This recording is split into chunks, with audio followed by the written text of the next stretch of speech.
Second part, embargo 10:30 this evening. We'll start with Anita Jones. Good afternoon, Ralf. How are you? I'm good, thank you. Could we start with some team news, please? There were quite a few, of course, who were out in your previous game against Brentford. So, Sancho, will he be available for selection tomorrow? He didn't train yesterday because he still asked us to be able to not train since he attended that funeral on Wednesday. And it still affected him quite a lot. He will be expected back to training this afternoon at 3 o'clock. But right now it's not sure if he will be available for the game tomorrow because, as I said, it was an important member of the family, somebody who was very close to him in all his life. And therefore, I have to wait and see, speak to him during training, after training, and then take the decision if he will be available for tomorrow. Simon Peach. In regards to the other night, we just heard that Victor Lindelof's house was broken into. His family were at home. How is he and how are you supporting the family as a club? Yeah, I spoke with him at length on our flight back home from London, and also this morning we spoke for 20 minutes, 25 minutes. He told me what had actually happened, and that this was really a traumatic event, especially for his wife and even the 3-year-old son. He said to me that he right now needs to stay at home. He doesn't want to leave his wife and his family on their own, which I can fully understand, being a father of two children myself. We agreed that he will not be training today and also not be on duty tomorrow for the game. There's been a lot of talk this week about Jesse Lingard's future. There's also obviously lots of speculation linking Manchester United with all manner of players. What is the latest on Jesse? And in an ideal world, I know January isn't always the easiest market. Would you like to bring in a January signing? Yeah, with regard to Jesse, it's the same as with quite a few other players. He's a really good player. I can see that in every training session. And for me, it's normal that other clubs, like for example Newcastle, show interest in him. But I'm not the one who is dealing with that.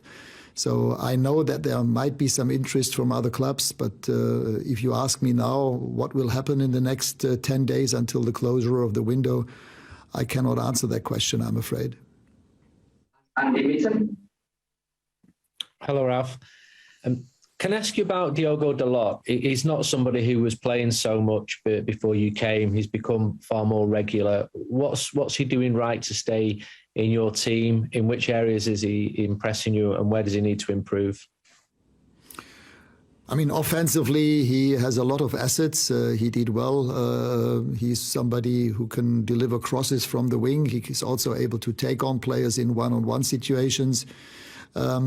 The areas where he can still improve and where there is still space for improvement is obviously in his defensive work. He's not that much of a defensive fullback, but more of an offensive fullback. But this is normal. There are quite a few other fullbacks in other clubs where it's the same.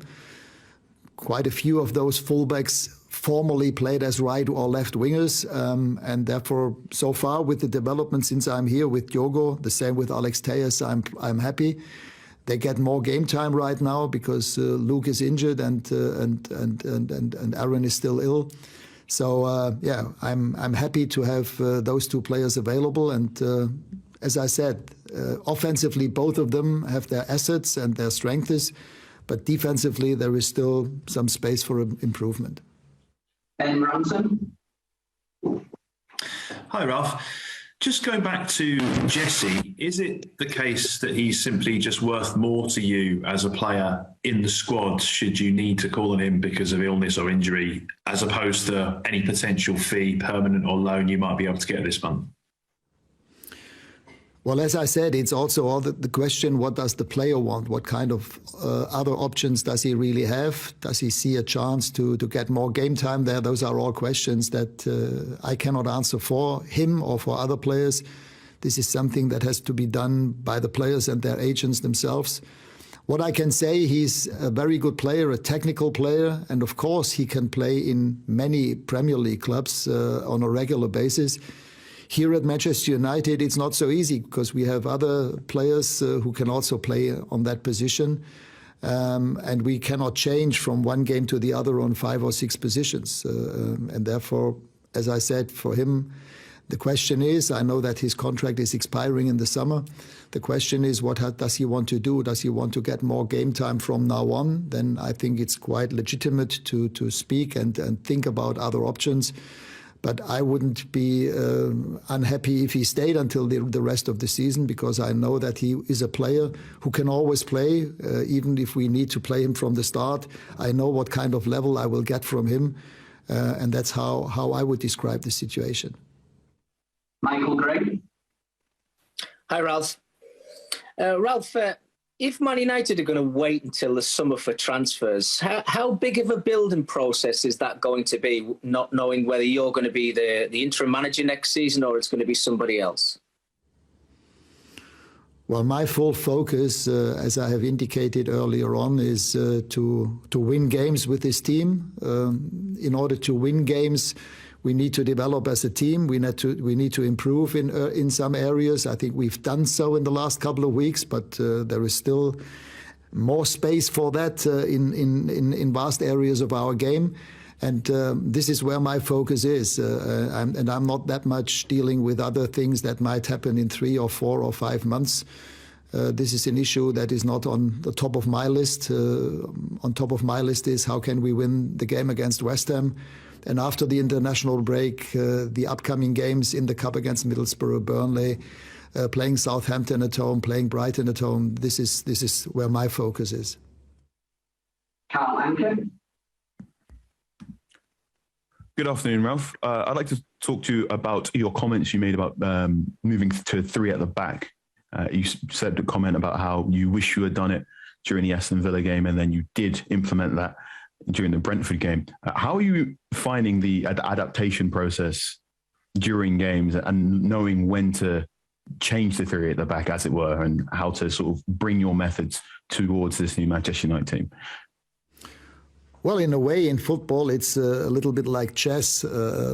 Things can change so quickly during the game. And even having watched last night's semi-final in the Carabao Cup, you could see that things can change from 1 minute to the other. In some parts of the game, you are dominating the game, pinning the other team back into their half and almost into their box. And all of a sudden, it can be different. And therefore, it's also important to be able to react on what the game needs now, what the team needs. And in fact, we had exactly the same constellation at Brentford that we had at Villa. 70 minutes played, 2-0 up against a team that will not give up. I mean, in the Premier League, even after being 3-0 down, teams do tend to not just give up the game. And therefore, for me, it was logical to with the experience, the negative experience we had at Villa Park, to do it different this time. And therefore, for me, it was very clear that we bring on Harry and then defend this 2-0 result. And in the end, we even scored the 3rd one on a counter-attack. And from then on, it was clear that we are going to win the game. This method of experience and constellation, are we to understand that if this constellation appeared again, you'd go for the same method of 3 at the back? Yes. I think all teams in football should be able to play different formations. And with our centre-back constellation, we should always be able to play with a back 3. Even under Ole, the team played at times in the Champions League against Atalanta or in the Premier League away at Tottenham with a back 3. And why shouldn't we be able to play with a back 3 with the kind of quality centre backs that we have, and the same with our fullbacks. We spoke earlier on about Diogo and about Alex Telles. They are both offensively strong, so they would be even more valuable as wing backs.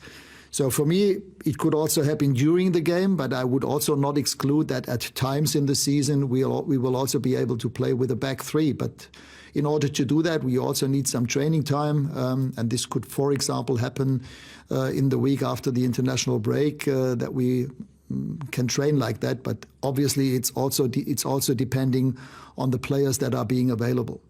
We've got last question for Simon Stone. Hi, Ralf. Obviously, the defensive substitution meant that Ronaldo went off and he reacted the way that he did. I don't know if you've managed to speak to him again since then. And I wonder how you deal with the situation, because he is such a big name. Attracts such attention, and any kind of displeasure gets reported on and magnified. How do you deal with that? Well, I think we shouldn't make too much of a fuss out of it. And I can only speak for myself and my coaching staff.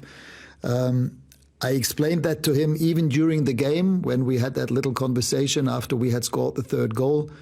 And in fact, I told him the same what I just said in our press conference. The job of a football manager is to help teams winning games. And for me, it was clear after the experience that we made at Villa Park that this time we have to do things better. And we did it better. And the only question was, whom do we take off? Of course, Cristiano, as a prolific goal scorer, as a player who always wants to play and score goals. He was also asking, why me? Why didn't you take off one of the younger players? But the answer came 5 minutes later when one of the younger players scored the third goal. Maybe Cristiano could have also scored that goal, but football is not always maybe. It's about taking a decision in the right moment. Until then, we were 2-0 up. Cristiano gave the assist to the second goal when he chested the ball to Bruno. This was tactically, by the way, one of the best situations we had in game, that our central striker came towards the ball, and at the same time Bruno, as one of our eights, sprinting vertical. This was the reason why in the end we were able to create an easy tap-in goal for Mason. But again, he hasn't been substituted, I believe, for the first time in his career. I think there have been a few other substitutions, as far as I know, even under Sir Alec.